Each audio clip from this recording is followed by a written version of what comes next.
অনেক মাস পর আমি একটা ক্লায়েন্টের বাসায় গিয়েছি, তাও আবার পরিচিত হওয়ার কারণে। তো আজকের ভিডিওটা একটু অন্যরকম। এমনিতে তো আমার ডেইলি লাইফস্টাইলগুলো শেয়ার করি। তো আজকে আমার একটা কাজের ভিডিও আপনাদের সাথে শেয়ার করছি। তো এটা হচ্ছে আমার ক্লায়েন্টের বাসায় আসার পর। তো আমি আজকে হচ্ছে একটা মেকওভার করব, তো ওইটার ভিডিওই শেয়ার করছি। আর এটা হচ্ছে আজকে আমার ক্লায়েন্টের ড্রেস। আর আমার ক্লায়েন্টের হচ্ছে আজকে কালার ফেস্টিভ্যালের একটা প্রোগ্রাম, যে কারণে উনি হচ্ছে আমার থেকে একটা পার্টি মেকআপ লুক নিয়েছিল। তো আমি হচ্ছে সকাল সকাল তার বাসায় চলে আসছিলাম, আর আসার পর আমি তার হচ্ছে কিছু ভিডিও ক্লিপ নিয়েছি, ওইটাই আপনাদের সাথে শেয়ার করছি। তো এখানে হচ্ছে আমি যখন হাফ রেডি করি, তারপর হচ্ছে এখানে হেয়ারটা রেডি করি, তো সব কিছু মিলিয়ে ছোট্ট ছোট ক্লিপ নিয়ে আপনাদের সাথে শেয়ার করছি।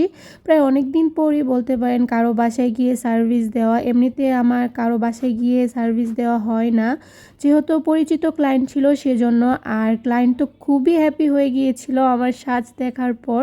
মানে সে ভাবতেই পারে নাই যে আমি এত সুন্দর একটা ভালো বেস করতে পারবো। তো সে খুবই স্যাটিসফাইড ছিল, আর তার ফেস দেখেই বোঝা যাচ্ছিল। আর সে বারে বারে বলছিল যে তুমি আপু একটা কোর্স করো, তোমার জন্য ভালো হবে। উনি আমাকে অনেক অ্যাপ্রিসিয়েট করেছিল, আর ওদের বাসার সবাই তার সাজ অনেক পছন্দ করছিল। তো আর সাথে হচ্ছে তার কালার ফেস্টিভ্যালের যে প্রোগ্রামটা ছিল, ওইটার সাথে ওনার ড্রেস অ্যান্ড হচ্ছে সব কিছুই অনেক সুন্দর ছিল। আমি লাস্টে কিছু পিকচার্স অ্যাড করে দিয়েছি। কোনো একটা কাজ করার পর যদি ওই কাজটা একদম সুন্দর হয় আর সবার মন মতো হয়, তাহলে কিন্তু আরও কাজ করার আগ্রহ বাড়ে। তো এই পর্যন্তই ছিল আজকের ভিডিওটি।